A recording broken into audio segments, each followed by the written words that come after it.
আপনি যে লেখা শুরু করেন, আপনাকে মানে কি এনকারেজ করে বই লেখাতে, যে আপনি লেখা শুরু করেন? এটা ভেতরে কোনো একটা শক্তি কাজ করে।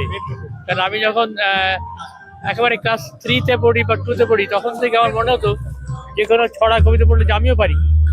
এই যে আমিও পারি কি করে ভাবলাম, একটা গ্রামে বাস করতাম, এটা ভিতরে কোনো শক্তি নিশ্চয়ই আমাকে উদ্বুদ্ধ করতে প্রেরণা দিয়েছে। আমি সেভাবেই আমি লেখা শুরু করেছি।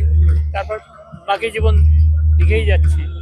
আপনার যে বইগুলো আপনি লেখেন, সেটা আপনি নিজের সারাউন্ডিংটা দেখে লেখেন, না কিছু একদম চিন্তা করেন ইমাজিনেশনে নিজের গিয়ে লেখেন? দু রকমই আছে, যেমন নদী মাটি অরণ্য বা দৈরথ, যা দেখেছি তাই লিখেছি।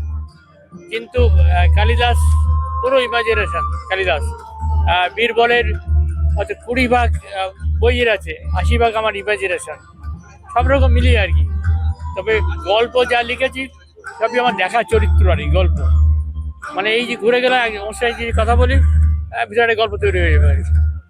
আর কোনো বাচ্চাকে আপনি কোন বই আপনার সাজেস্ট করবে পড়ার জন্য? বাচ্চাকে হ্যাঁ। আহ, এখানে একটা যে যে কিশোর সমগ্র আছে, কিশোর সমগ্র পড়তে পারে।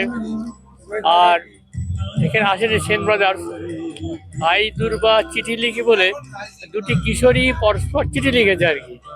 মানে দুজন একসঙ্গে পড়তো কলকাতায়, একজন বাইরে চলে গেল, একজন বাবার ট্রান্সফার হয়ে গেল। এই দুই বান্ধবী ঠিক করলো যে ব্যবসা হাওমাগের কান্না কি করে থাকবো, দুজনে চিঠি লিখে লিখে এই চিঠির সমাবেশ আছে একটা বই। এটা যে কোনো কিশোরীকে আমি বলবো যে পড়তে আর কি, কারণ চিঠি লেখা তো বন্ধ হয়ে গেছে।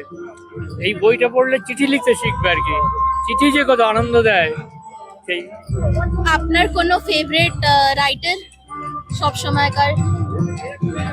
রবীন্দ্রনাথ তো আছেই। আর বিদেশি লেখকদের মধ্যে দুজনকে তিনজনকে আমি করি, একটা যে লিও টলস্টয়, একটা ওরহান পামুক, আর একজন গাব্রিয়েল গার্সিয়া মার্কেস। এই তিনজন আমার খুব favourite writer. Thank you sir.